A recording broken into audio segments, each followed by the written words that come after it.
تو اس نے کہا کہ میں یہ کام کیسے کر سکتا ہوں، مگر اسے انہوں نے کنونس کیا، وہ کنونس ہو گیا، اور آخر کار اس نے قرآن کی تدوین کی، اور پھر اس کی حدیث میں یہ لکھا ہے کہ جب میں نے قرآن کی تدوین کی تو مجھے 2 سورہ توبہ کی آیتیں سوائے ابو خزیمہ انصاری کے علاوہ کسی سے نہیں ملی۔ تو اس کا مطلب ہے کہ عبداللہ بن مسعود کا بھی قرآن انکمپلیٹ تھا مصحف، ٹھیک ہے، علی کا بھی انکمپلیٹ تھا، ابی بن کعب کا بھی جو ہے وہ انکمپلیٹ تھا، جتنے صحابیوں کے پاس تھے وہ سب کا انکمپلیٹ تھا۔ اب شاید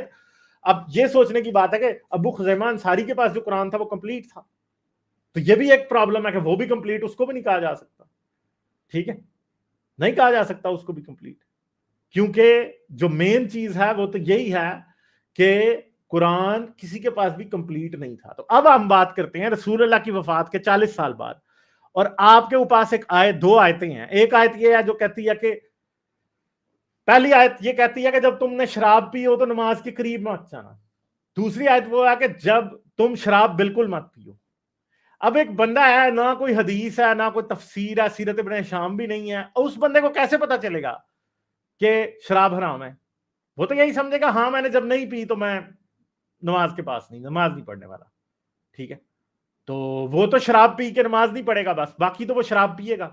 تو اب سوچنے کی بات ہے کہ وہ بندہ پھر کیا کرے گا؟ اگر آپ یہ سمجھیں کہ اگر وہ انسان قرآن کے مطابق شراب پیے اور نماز نہ پڑھے اس وقت جب اس نے شراب پی ہے، تو کیا آپ اس کو گناہ گار کہہ سکتے ہیں؟ اس کا کوئی قصور ہوگا؟ تو افسوس کے ساتھ آپ کو کہنا پڑتا ہے کہ اس کا کوئی قصور نہیں ہوگا۔ اور اگر آپ دنیا سے حدیث کی کتابیں ختم کر دیں اور قرآن سے پوچھنے کی کوشش کریں کہ ہاں بھائی اب ہم نے کیا کرنا ہے، شراب پینی ہے یا نہیں پینی، یا شراب صرف تب نہیں پینی جب ہم نے نماز پڑھنی ہے، تو کیا کریں گے آپ؟ ٹھیک ہے، تو آپ پھر کچھ نہیں کر پائیں گے بھیا، آپ کنفیوز کھڑے رہیں گے کہ شراب پیوں یا نہ پیوں۔ ایک جگہ حرام ہے، دوسری جگہ اللہ کا کلام کہہ رہا ہے کہ شراب جب آپ نے پی ہو تو آپ نے نماز نہیں پڑھنی، تو آپ کریں گے کیا؟ پھر آپ کچھ بھی نہیں کر پائیں گے، ٹھیک ہے، یہ بات ہے، سمجھ گئے ہو؟ تو یہ چیزیں ہیں جو کہ انجینئر مرزا کے لیے بھی بہت بڑا مسئلہ ہے کہ قرآن خود حدیث سے کلیش کرتا ہے۔ ہاں ناسخ و منسوخ کا مسئلہ، ناسخ و منسوخ کا مسئلہ تو پھر حدیثوں سے پتہ لگتا ہے، تفسیروں سے پتہ لگتا ہے، ائمہ سے پتہ لگتا ہے، یعنی اماموں سے، وہ آپ کو امام مالک اور امام احمد بن حنبل اور امام شافعی وہ بتائیں گے نا کہ یہ پہلی آیت منسوخ ہے، دوسری جو ہے وہ صحیح ہے، ٹھیک ہے۔ تو اب ایک اور بات ہے، ناسخ و منسوخ کا مسئلہ بھی ایک اور پرابلم کریٹ کرتا ہے کہ اللہ کیسا ہے، کہ اللہ اپنا دماغ ایک انسان کی طرح چینج کرتا ہے کہ ایک دم اس نے جو ہے وہ نہیں کی آیت منسوخ، پہلے ان کو شراب کی اجازت دی، کیوں دی؟ پہلے کیا تھا کہ نہیں دو کرو شراب، یعنی اللہ دھوکہ دے رہا ہے کہ کچھ شرابی بھی اسلام میں آ جائیں اور اس کے بعد میں آیت بدل دوں گا تو چلو پھر ان کو نہیں پینی پڑے گی، ٹھیک ہے۔ تو یہ باتیں جو ہیں یہ اللہ کو بھی یہ ثابت کرتی ہیں کہ اللہ تھوڑا سا پاگل سا ہے، اللہ کو باتیں سمجھ نہیں آتی، ٹھیک ہے۔ تو اور رسول اللہ کا بھی کوئی قصور نہیں ہے، ظاہری بات ہے، اللہ نے پہلے کہا تھا کہ شراب پی کے نماز کے قریب نہ جاؤ، پھر وہ واقعہ ہو گیا ایک کہ جس دن فتح مکہ ہوئی تھی اس دن رسول اللہ نے 2 اونٹنیاں دی تھی حضرت علی کو، جو کہ حضرت فاطمہ کے جہیز کے لیے تھی، ٹھیک ہے۔ تو حضرت حمزہ جو تھے وہ بیٹھے ہوئے تھے، یہ فتح مکہ کی بات نہیں، غزوہ بدر کی بات ہے، سوری فتح مکہ کی نہیں، غزوہ بدر کی بات ہے۔ تو ایک گانے والی تھی، وہ گانا گا رہی تھی اور اس نے کہا کہ کون وہ دلیر آدمی ہوگا جو آ کے دونوں کے جو ہے نا ان اونٹنیوں کے کوہان کاٹ دے گا۔ تو حمزہ اٹھا جی، جا کے انہوں نے دونوں ماری تلواراں، انہوں نے دونوں کے کوہان کاٹ دیے، وہ مر گئی دونوں اونٹنیاں۔ علی جو ہے وہ روتا روتا جو ہے وہ حضرت محمد کے پاس گئے، رسول اللہ کے پاس گئے، حضرت علی جب روتے روتے رسول اللہ کے پاس گئے، رسول اللہ آئے تو رسول اللہ نے آ کے حضرت حمزہ کو ملامت کی، تو رسول اللہ کے ملامت کرنے کی دیر ہے، اس نے آگے سے رسول اللہ کو پیل دیا، اس نے کہا تم سب میرے باپ کے نوکر ہو، ٹھیک ہے۔ اور اس کے بعد پھر شراب کے حرام ہونے کی آیت اتری۔ اس سے پہلے تو دیکھیں ایک مجاہد حضرت حمزہ شہید اسلام جو کہ غزوہ خندق کے اندر، غزوہ احد کے اندر ان کی شہادت ہوئی تھی، وہ جو ہیں وہ کیا تھے، انہوں نے شراب پی ہے خود، اور اس سے پہلے لوگ پیا کرتے تھے۔ تو یہی باتیں ہوتی ہیں، ٹھیک ہے، ہاں یہ باتیں ہیں جن سے یہ پتہ لگتا ہے کہ انجینئر صاحب جو باتیں کر رہے ہیں وہ سارا نیریٹو حدیث کی بیس پہ ہے۔ قرآن کو اگر پڑھا جائے تو اس سے کوئی پتہ نہیں چلتا،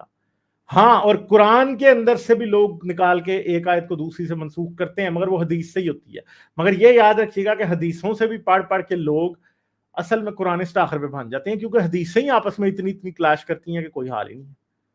اب ایک ٹھیک سمپل سی بات ہے، حدیث کا سب سے بڑا پرابلم کیا ہے کہ حدیث تو یہ بھی کہتی ہے کہ سورج جا کے رسول اللہ کے تخت کے نیچے لیٹا رہتا ہے شام کو، وہاں پہ سجدے میں پڑا رہتا ہے پوری رات، اور پھر صبح اٹھتا ہے تو پھر نکل پڑتا ہے۔ اب بات بتائیں گے،